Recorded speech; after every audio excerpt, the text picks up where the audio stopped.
define la filosofía de esta manera. No, es un filósofo que curiosamente pasa que no tiene un teorema.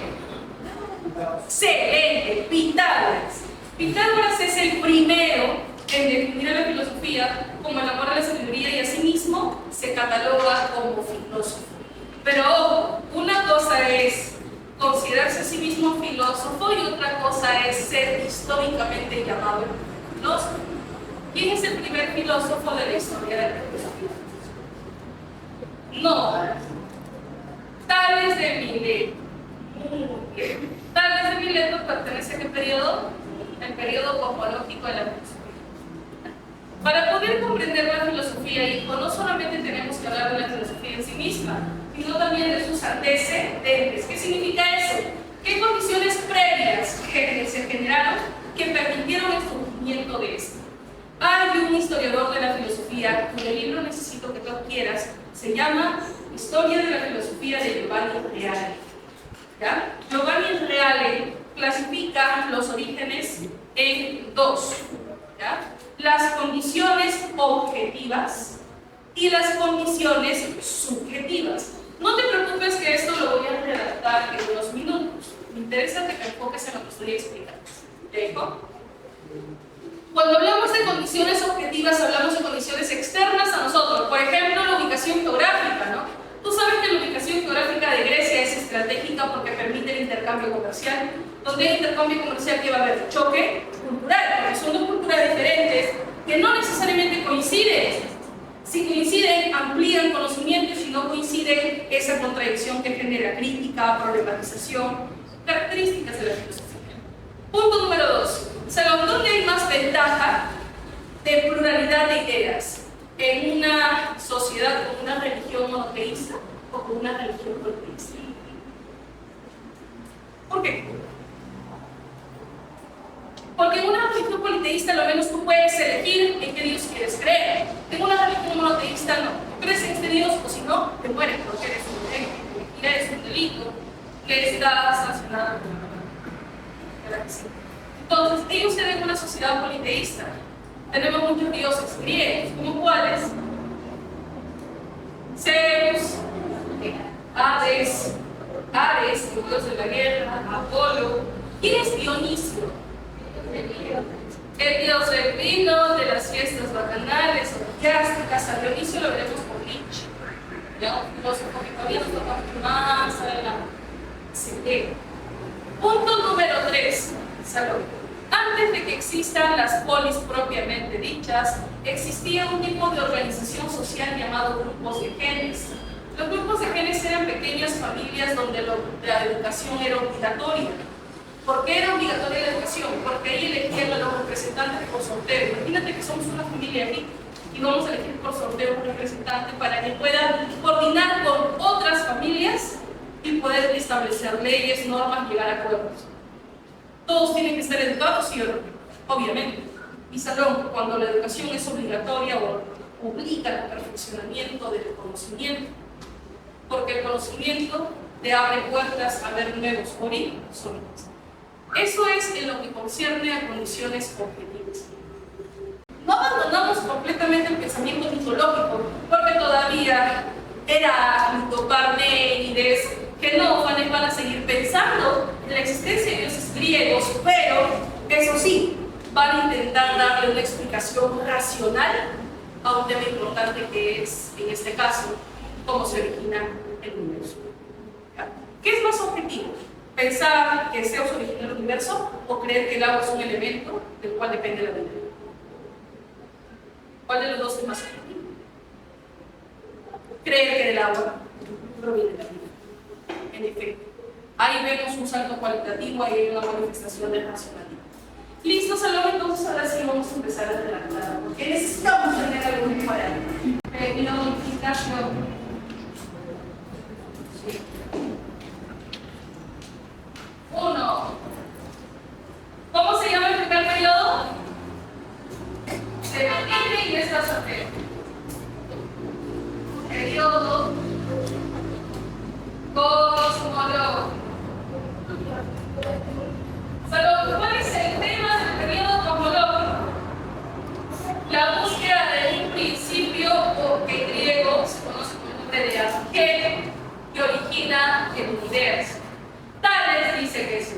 agua. Anaxímenes el aire, Heráclito el fuego, que no van en la tierra.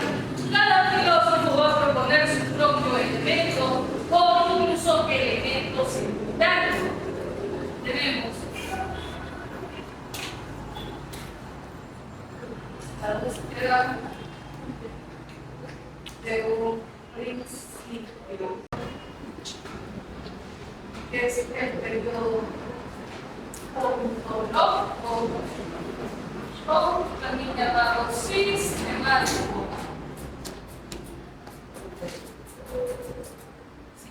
¿Sabemos qué estudia la ontología? El ser. ¿Y qué es el ser? Lo que existe.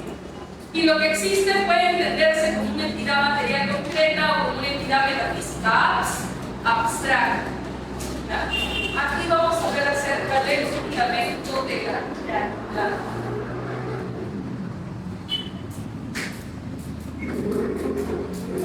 El fundamento de la realidad. Y tenemos dos filósofos muy importantes.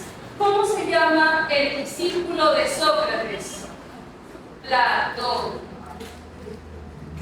cuyo verdadero nombre es Aristóteles de Atenas, pero comúnmente se le conoce como Platón. ¿Y quién es el discípulo de Platón? Aristóteles. Me imagino que tú ya te conocerás la pequeña sopa, ¿no? Que es Sócrates, Platón y Aristóteles, esa trilogía. Muy bien.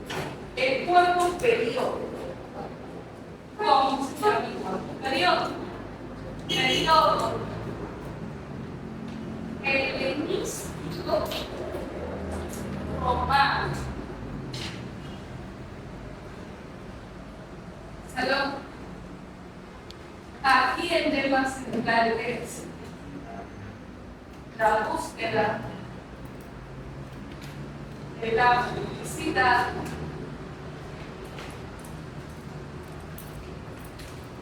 mediante la ataraxia.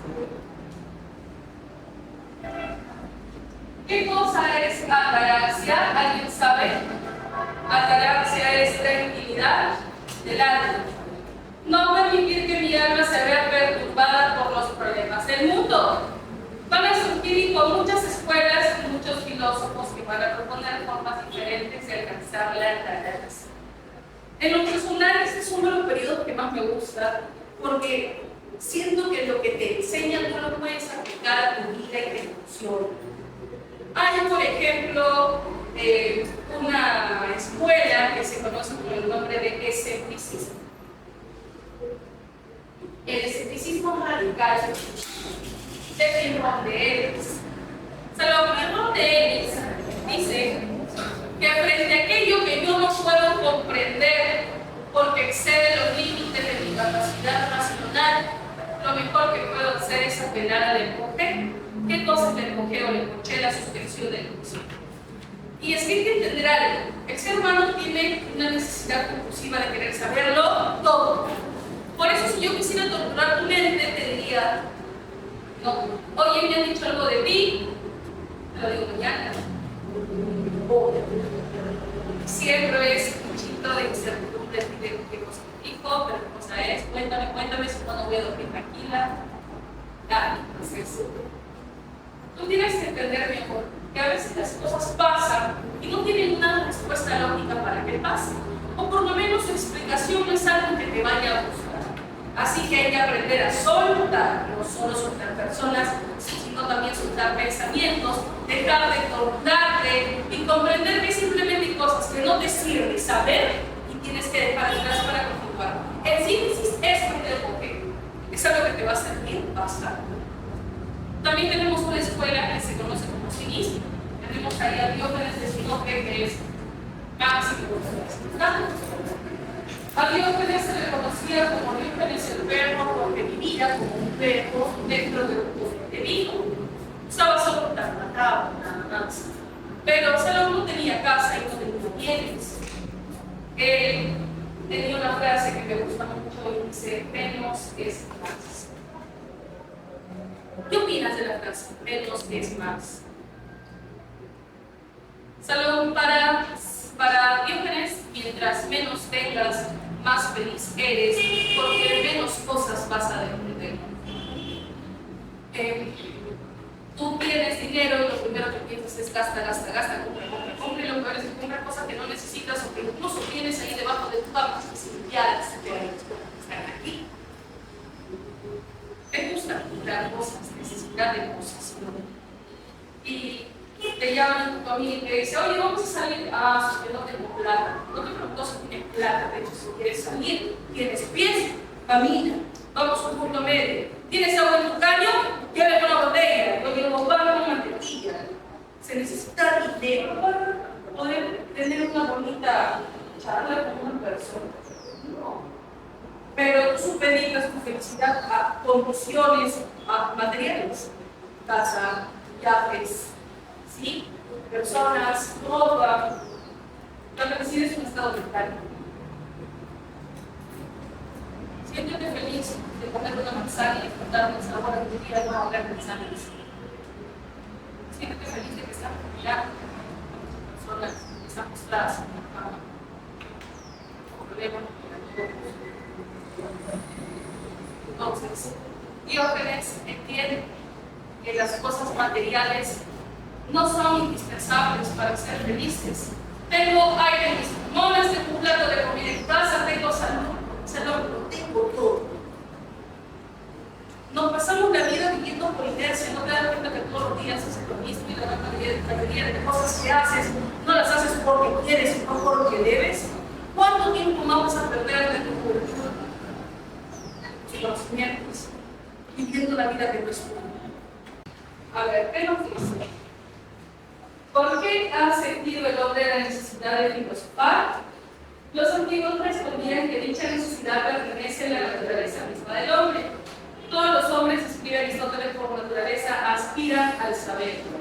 Más aún, el ejercitar la sabiduría y el conocer son deseables en sí mismos para los hombres. No es posible vivir como hombres en tales cosas. Y los hombres tienden al saber porque se sienten menos del sombra. Afirma Platón y Aristóteles, los hombres han comenzado a filosofar tanto ahora como en los orígenes debido a la conversión. Al principio quedaban apelados ante las dificultades más sencillas, pero después llegaron a plantear cada problema como los problemas referentes a la comunicación y de los astros. Luego los problemas referentes al origen del universo. En consecuencia, la raíz de la filosofía consiste en esta admiración que surge en el hombre, que se enfrenta con el todo y se pregunta cuál es el origen y el fundamento de esto, que logra ocupar el mismo en este universo. La pregunta anterior es, del texto anterior sobre el nacimiento de la filosofía, ¿qué cosa podemos diferir?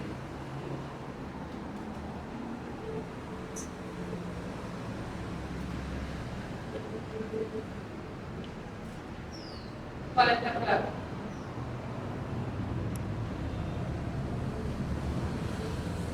Vamos, intenten. Acá una compañera ya me dio. La A muy bien, jugó su origen en el alfa humano por explicar las raíces de todo lo existente. Este es sinónimo a decir el asombro. Este es sinónimo a decir el asombro. Vamos con la siguiente pregunta. Para Aristóteles, la filosofía es ante todo la ciencia teórica acerca de los primeros principios y las primeras causas de todo lo que existe. De ello se deduce que desde su perspectiva, la investigación filosófica incluso ya está bastante explícita porque dice que lo que pretende es la búsqueda de los primeros principios y las primeras causas. Por lo tanto, ¿vale captar? Claro, pueden hacer conocimientos de las causas. Bien, pregunta 2. Desde el punto de vista de Fernanda, los dos problemas más apasionantes de la filosofía pueden sintetizarse en dos interrogantes. ¿Cuál es el origen de nuestras valoraciones? Salomón, hablar de valoraciones significa hablar de qué? Del valor. Ya, desde allí dime entre qué claves estás. Cambio y enano, ¿no? Ok, ya tenemos una probabilidad de 50-50. Continuamos. ¿Cómo podemos diferenciar racionalmente las acciones buenas y malas? ¿Quién estudia las acciones buenas o malas? La E. Por lo tanto, ¿cuál es la clave? ¿Fácil o difícil? Fácil. Cuando se tienen conocimientos claros es fácil. 3. Según Reinaldo, siempre deberíamos cuestionar todo aquello que parece obvio y verdadero, ya que solamente asumimos como cierto lo que nos dicen quienes parecen tener más experiencia o autoridad, sin examinarlo por nosotros mismos. Esto ocurre, por ejemplo, con la idea de Dios, que aceptamos su mayor cuestionamiento. Podemos afirmar que la cultura de Reinaldo es filosófica en la medida en la que muestra el carácter crítico de la filosofía. ¿Por qué? Porque refuta, claro, porque cuestiona. Para acabar, la 6.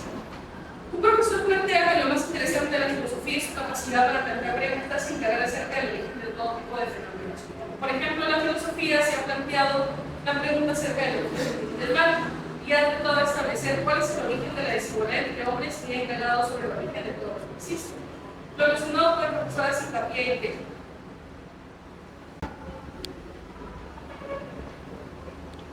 la B. ¿Qué significa la palabra radical? Raíz. Ir a los fundamentos de las cosas. En este caso, la filosofía depende, ¿no? Pero acá no habla de ir al fundamento, aquí habla de estudiar diferentes tipos de fenómenos. ¿Qué significa? ¿Qué es totalizar? ¿Qué es totalizador? ¿Claro? ¿Cuál es el origen del bien y del mal? El origen de la desigualdad entre hombres, aborda temas éticos, políticos y también los filósofos. Entonces, la clave es eso, la